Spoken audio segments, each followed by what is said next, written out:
Habang pumapalaot sa dagat ng Santa Ana, Cagayan, ang mangingisdang si Gerald, meron daw siyang namataan. Isang palutang-lutang na pawikan. Hindi po siya umaalis sa kanyang pwesto. Pero nang kanya itong lapitan, dito tumambad kay Gerald na ito pala'y sugatan.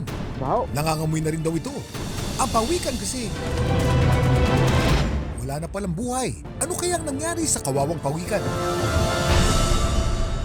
Kuya King, nakakalabas ba ang mga pawikan sa kanilang shell? Kuya King, ano na?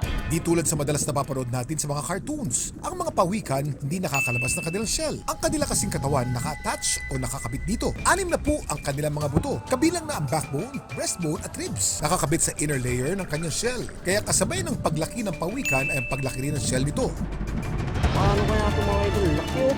Ayon sa marine biologist, ang pawikan na namatang palutang-lutang ni Gerald, posibleng isang green sea turtle. Isa to sa pinaka-common na pawikan sa Pilipinas. Yung cause nito, hindi natin madidetermine unless mag-conduct kayo ng necropsy. Iniwan na lamang po namin ang pawikan sa laot dahil nga po ito ay mabaho na. Yung documentation kasi ng pagkamatay, dapat na re-report sa DNR. Sila na yung magko-conduct no further investigation.